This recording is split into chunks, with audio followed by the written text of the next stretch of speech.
Welcome to Wrestling with Success, the best and only podcast for the wrestlers of tomorrow. Please welcome your host, Nigel?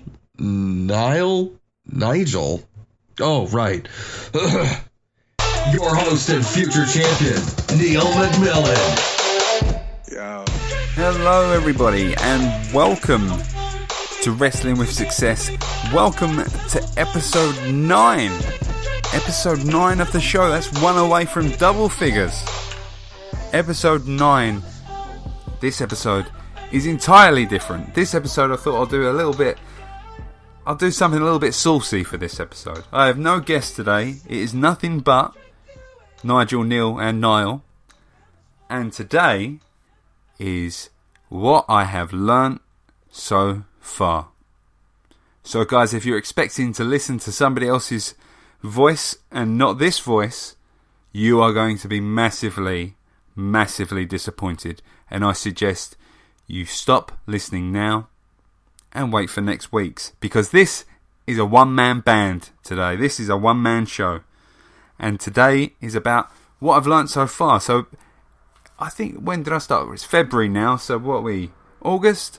So what's that, 6 months? We'll do this like a 6-month roundup of, I'm hoping it's 6 months now, 6-month roundup of what I have learnt so far. So let's kick things straight off. Let's talk about arriving for the very first time. So the first time I actually arrived to Dropkicks, I remember that I got there about half an hour earlier because I didn't know the times, and I sat outside. There's a petrol station nearby, and I was sitting there waiting for about half an hour, and I was thinking to myself, should I really go? I'm a little bit not in as good shape as I used to be. I'm 28, I'm over the hill. Should I really do it? Am I just wasting my time? And I remember sitting at a petrol station, and I sat there for so long on my phone, because it didn't start for another half an hour anyway. I was just watching stuff on my phone. And I thought, no, I've got to do it. Bollocks, I'm not going to talk myself out of it. So went to turn the ignition, and I realised that I had flattened my battery. My car battery was flat. And any other normal person would have seen that as a sign not to go. And I nearly threw in the towel. I nearly did. I went into the petrol station and asked the attendant if they had a battery car charger. They didn't. So I thought, oh, well, that's me then. I can't even make it to training. I can't drive home. My main priority is getting home, because I was like 40 minutes away from my house. So as I was walking back to my car, head down in defeat, thinking, nope, that's it. The towel's thrown in. Luckily, a young gentleman ran over and said, would you like me to push start your car? Absolutely fine. Got in, push started me, everything started, everything was fine, and off I went.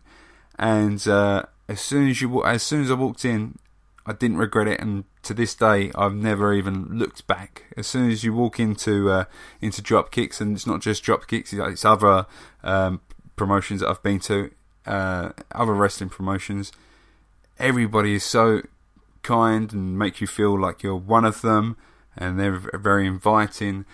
And so no hesitation whatsoever. So that is my story of walking in, and I just felt accepted straight away. And you got to think to yourself that as soon as you walk in a weird way, you're kind of expecting these big, burly, scary bastards, big, strong guys, and just a lot of tough people around. And you're kind of thinking, am I going to fit in? You walk in and you realise it's just a bunch of wrestling fans who love wrestling. So, next, what I've learnt so far, respect and courtesy. Just listen. Just listen to what everyone has to say. Listen to everyone's opinion. Because everyone's opinions are important, because at the end of the day, they're the ones watching you. Now, you can't see what you're doing. They can. They're wrestling fans. They know what they like and what they don't like. Now, I'm not saying that you have to accept or take on board every single person's opinion, because some of it, 9 times out of 10, it'll be a valid opinion, but that 1 out of 10, you don't have to listen to them all. But that's the main thing, guys, is they're the ones watching you. They know what they want to see because they're a fan. So when somebody comes up to you and says, "Oh, I think you should do this," or "You should watch how you do this a little bit more," maybe change this up a little bit, maybe try this move. Listen to them. Just listen to everything they've got to say. Because at the end of the day, a lot of the guys there have probably been there longer than you. They've probably been wrestling on shows. So just give them the courtesy and listen to them. Next one is being open-minded. My gosh, this is the main one. Is I make it a point now of when there's moves going on. I make it a point of when we're trialing moves. I make it a point of ensuring that I at least attempt it. 100% attempt it. I've done this for a moonsault. I've done it for a hurricanrana. Even just like a crucifix pin and stuff like that. You kind of overthink it a little bit and you don't really feel comfortable. I know with drop kicks as well, like an actual drop kick, I've never seen myself as a type of person to be able to apply a drop kick. But I gave it a whirl, and I think I actually didn't do too bad of a drop kick, almost to the point that I want to kind of polish it off and perfect it a little bit more, and potentially use that as in my moveset. Other things like hurricanrana, like I'm near enough went arse over tit, and but I attempted it, and that's the main thing, because as soon as you attempt it, you feel great about yourself, you feel good, and sometimes you actually nail the move and you think, banging, didn't think I could do that before, but I can now. So that's the main things. Be open-minded, be open to try anything, all these different things as well. Don't go in there with a set opinion of what you want to be, or don't go, even if you're a high flyer, don't go in there thinking I'm doing high flying moves and that's it, because you may find that you're actually better suited doing submissions, or you may make a submission look absolutely awesome and be the best at that submission. And don't just be a high flyer, be open to other things. One other thing that I do all the time, and I'm surprised it hasn't driven people nuts there yet, is I record everything that I do. Any, not just the little simple things, but all the main things, like the main show and tells. If I'm trying a new move out, I try to get one of the guys to record me every chance I get, because that way, not only is it good to kind of share my progress with you guys, but the main reason I do it is the fact that you can look back at it afterwards, because not everyone's going to be able to give you feedback there and then. At least you can view it again afterwards by yourself on the phone. You can show it to other people if you want. You can share it around, but you can watch it and you can see everything that someone giving feedback may have missed as well. So 100% record your shit. Record it all, because it's good to watch back, and there's a benefit of being able to share it around and show people and get other people's opinions as well. So guys at Dropkicks, if you're sick of me recording, I'm sorry, but you're going to have to keep it up, because it's helpful. And I'll record your shit. So anybody who wants me to record anything, be open to it, because recording's awesome. Videos are good for feedback. Next thing is loosen up and slow down. Now, I try to loosen up. I don't know where I stand with that yet. I think with a few of my punches, I throw them like a little girl who's throwing a handbag around. That's me throwing an arm. I need to make a strike look menacing, and for some reason, every time I see my strikes, except from I'm starting to see improvement, but a lot of the videos I've seen of my strikes, I throw them like a little girl, and they do not look good at all. I want them to look menacing, and they don't. So the main thing I've got to do with the strikes is to loosen up. And it's not just that, going in for the lock-up as well. I've noticed that watching some of my videos, I'm going in with the lock-up all stern and all tough, but I just need to kind of loosen up, and that just applies for everything really. It helps yourself calm down, because if you're straining up and you're getting all your muscles, you're going to tire yourself out very quickly. If you kind of go in, loosen it up a little bit, show some bigness about you, then it'll make it look a little bit better. And slow down. Oh wow, this is incredible, because every time I do a show and tell, you're doing stuff, you always think you're doing it slow enough, and you feel like you're going so slow, and then you watch it back and you're flying. It goes by so quick and it just looks rushed. So if you think you're going slow enough, you're not.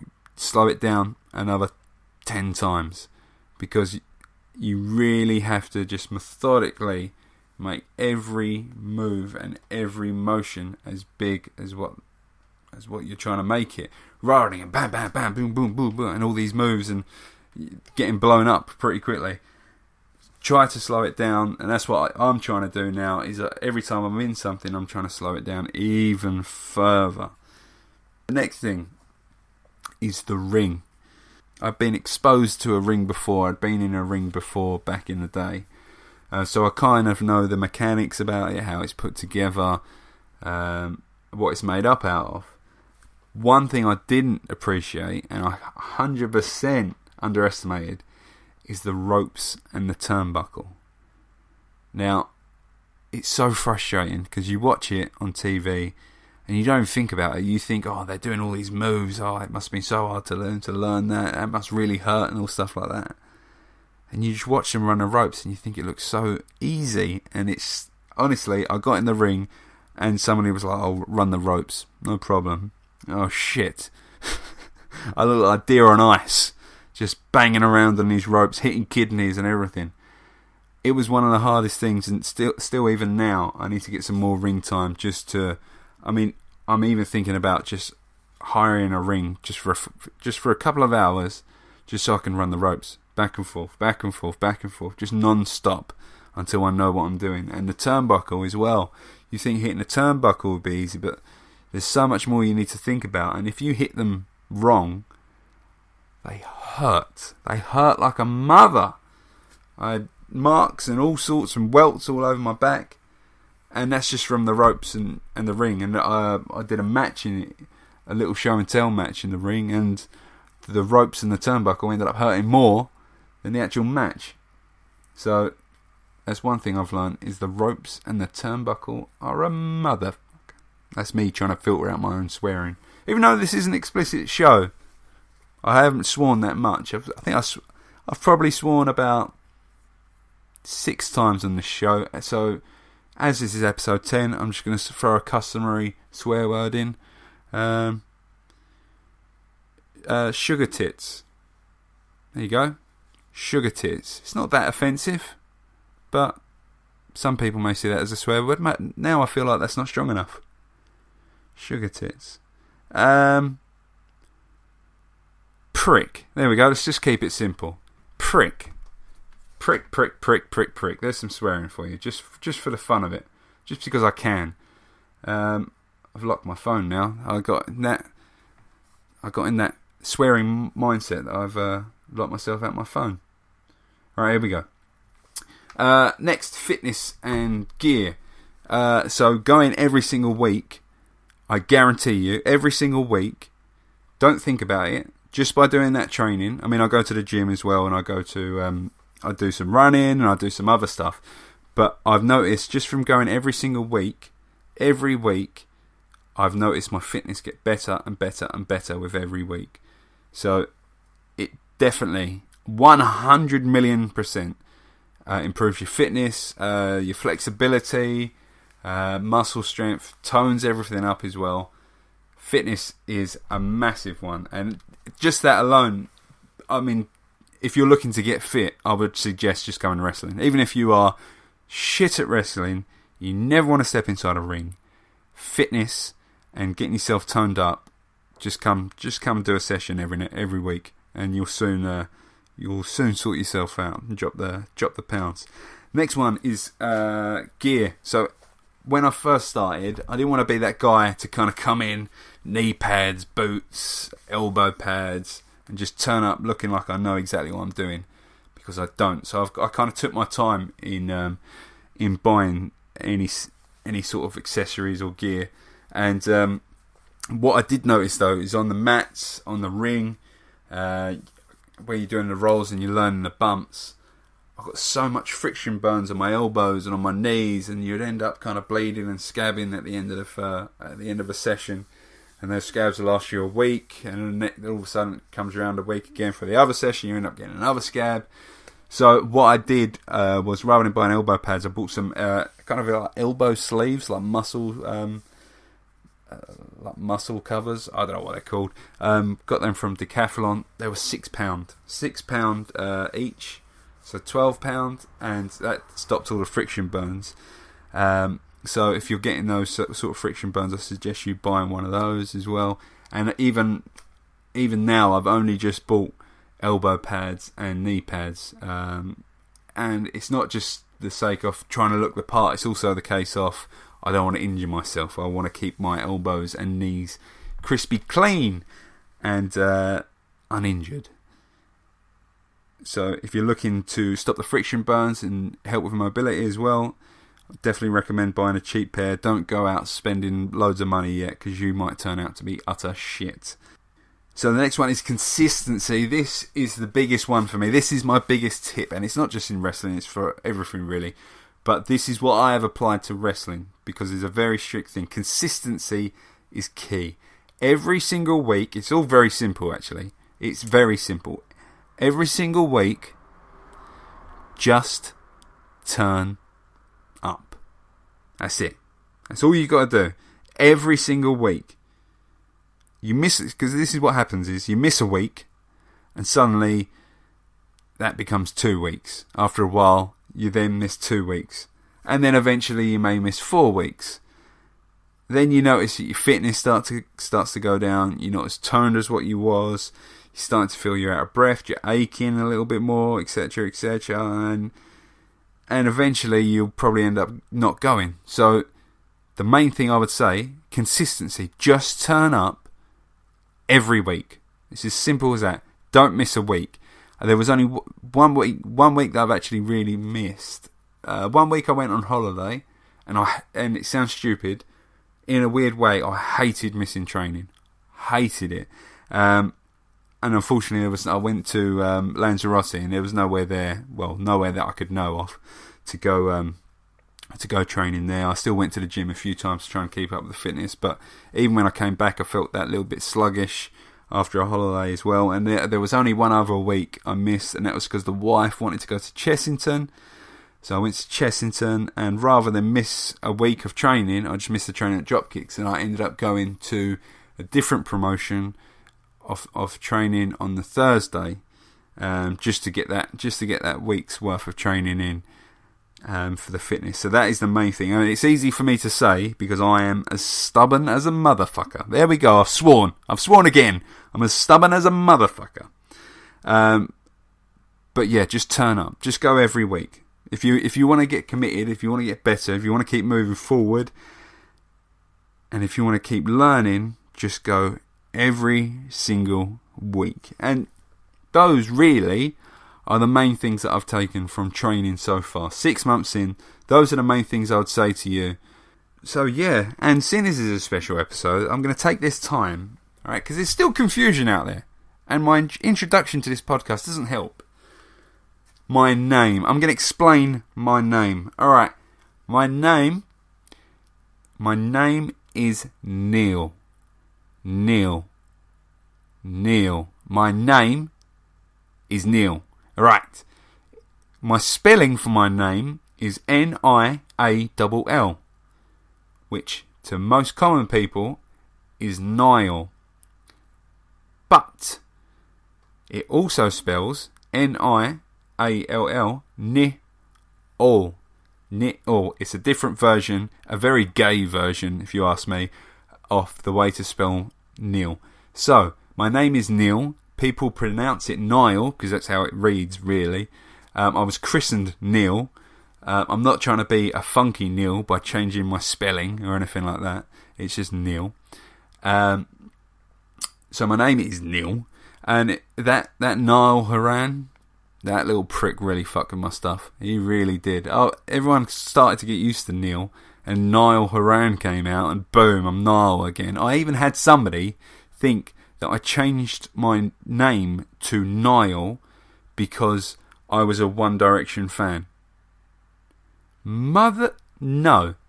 It's always been Neil. I was Neil before he was Niall. So Neil. And Nigel, that came about because the Wolf Mitch Davis when I met him for the first time, he said, "So what is your actual name?" And I said, "Well, it's Neil, but you can call me Niall, or you can call me Nigel," as a joke. That was it. That was the simple little sentence that I said. And then, bam, he's called me Nigel ever since. And that, unfortunately, that name has stuck. Yeah, that is my name. Explain it as a super exclusive for the Perfect 10, episode 10 of Wrestling with Success. Now, some things have changed in this episode, but there's the one thing that isn't going to change in this episode. Ladies and gentlemen, it's fan time. And today I'm going to give my thoughts on the current product and the upcoming SummerSlam. So, first of all, the main thing to talk about, I suppose, in the current product is this whole Jason Jordan, Kurt Angle angle. Jason Jordan, Kurt Angle angle. My opinion, it should have been Chad Gable. It would have been much easier. It would have been so easy to get. Chad Gable, he's also an Olympian. It just makes sense. It's just easier, the whole ethnic thing. It just solves it all. Jason Jordan, I kind of get it. He's that kind of big guy model that Vince is looking for. But to me, it should have been Chad Gable. I still think there's more drama to come with it all. I think Chad may have some sort of involvement in it. I think it could all be a massive work from Jason Jordan's point, just to get himself exposure and drafted to Raw and get all these title shots, etc, etc, etc. To be honest, I'm not overly keen on his finishing move, that back body drop into a neck breaker. It's a good move, but I don't think it's a finish, and you could tell by the crowd reactions as well. I mean, the whole thing makes Angle look a little bit stupid. Not the funny stupid like he used to be. Just kind of, it just makes him look really silly. But it's something different. It's something good. It's early days. I have high hopes for it in some ways, because if it means Angle's going to come into wrestling a little bit more, just to say Angle to face Jason Jordan or anything like that, that would be awesome. That would be pretty good.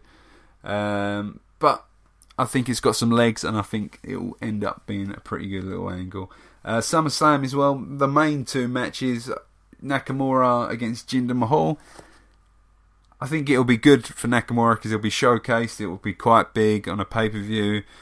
May even main event SummerSlam. I'm not. No, probably Brock will. But I think it'll be a good showcase for him. I never thought I'd say this. I don't necessarily want Jinder Mahal to lose the title.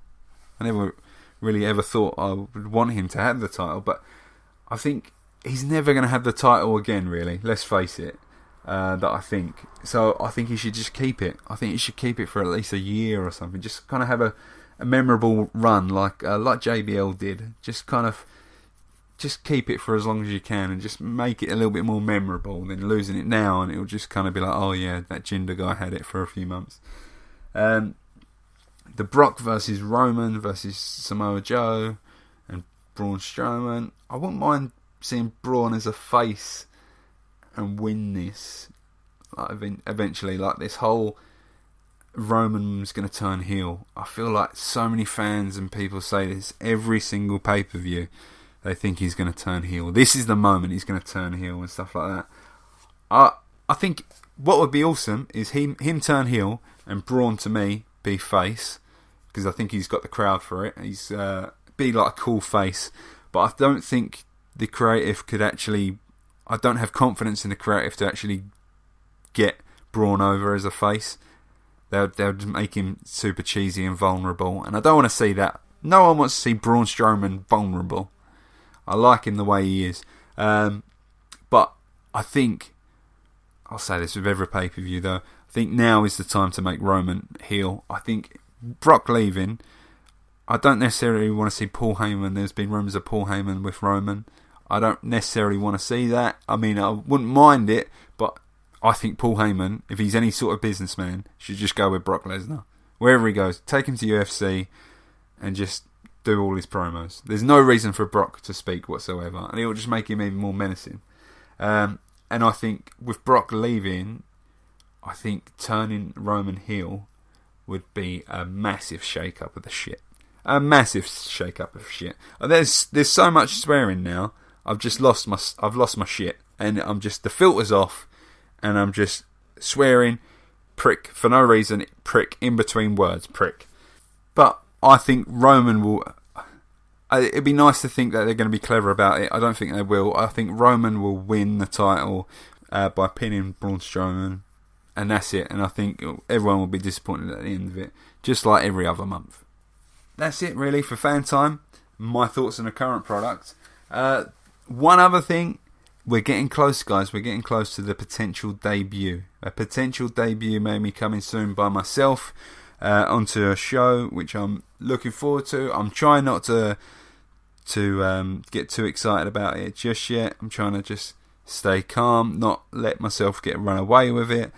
I still have loads of things I need to improve on. I need to get some more ring time, get myself tightened up on my positioning. To me, in my head, of the character work in my head, I'm pretty comfortable with. It's actually the ability to be able to perform and structure a match and tell a story a little bit more. That's the kind of thing that I need to get myself worked on. But I've had discussions with my promoter, Lucas Jackson. Conversations have been had. Exciting things hopefully coming soon. But yeah, hopefully I'll have more to tell you soon. But apart from that, guys, that is it for this week. Next week I'll have another guest on the show. But apart from that, guys, thank you for listening to the show. Thank you for following my journey. And guys and girls, I look forward to wrestling a match with you all soon. So that's been episode 10 for you guys. Thanks for listening, and I'll speak to you all next week.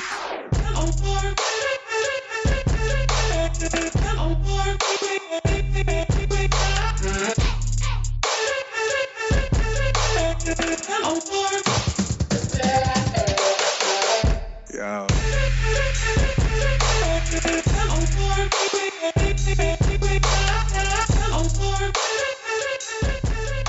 Thank you again for listening, and people, I need your help. I would love it if you could pop over to iTunes to leave this podcast a review. Your reviews are so important to me. I need to understand what you think of the show, and it helps just raise awareness for everyone else on this show.